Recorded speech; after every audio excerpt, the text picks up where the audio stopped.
అందరికీ నమస్కారం అండి. కలర్స్ ఆఫ్ సొసైటీ ఛానల్కి, యూట్యూబ్ ఛానల్కి స్వాగతం. దయచేసి ఛానల్ని సబ్స్క్రైబ్ చేసి, లైక్ చేసి, షేర్ చేయండి. తెలంగాణ రాష్ట్ర గవర్నమెంట్ ప్రభుత్వ అధికారులకు నాకు చిన్న విజ్ఞప్తి అండి. First impression is the best impression అంటారు. సో ప్రతి ఒక్కరూ, అంటే సామాన్య ప్రజలు కానించి హై క్లాస్ ప్రజలు అలా అని కాదు, కానీ ప్రతి ఒక్కరూ కూడా సికింద్రాబాద్ స్టేషన్లోనే దిగుతారు ఎవరైనా రైలు ప్రయాణం చేస్తే కనుక. ఎందుకంటే ఏవైనా పనులు ఉండొచ్చు, ఒక రోజులో పనులు ఉండొచ్చు, లేదంటే హాఫ్ డేలో పని ముగించుకొని మళ్ళీ వాళ్ళ స్వగ్రహ స్థలాలకి వెళ్ళే అవకాశం ఉంటుంది. అలాంటి వారు ఎక్కువగా ఏం యూజ్ చేస్తారంటే రైల్వే స్టేషన్లో ఉన్న వెయిటింగ్ హాల్స్ యూజ్ చేస్తారు. ముఖ్యంగా కాలేజ్ స్టూడెంట్స్ కానీ, జాబ్ పర్పస్ కోసం, ఇంటర్వ్యూస్ కోసం వచ్చిన వాళ్ళు కానీ, సో ఈ విధంగాని. కాకపోతే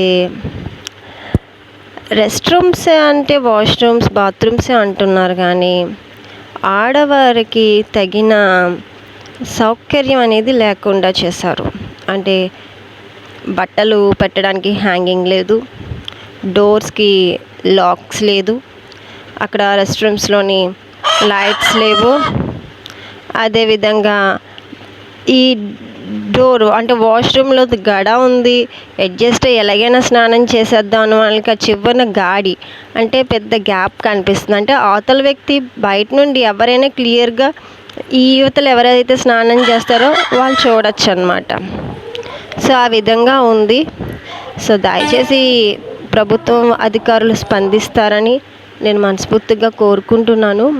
వేరే చోట లేడీస్ వెయిటింగ్ హాల్ ప్రత్యేకంగా కూడా ఏర్పాటు చేశారు, కానీ ఉదయం పూట 7:30కి 8 గంటలకి ఆ టైంలోని సరైన స్టాఫ్ అంటే క్లీనింగ్ స్టాఫ్ లేక, నీళ్ళు రాక, కొంతమంది అంటే యూజ్ చేసుకునే వాళ్ళు సరిగ్గా వాటర్ పుష్ చేయలాగా కొంచెం చండాలంగా ఉంది.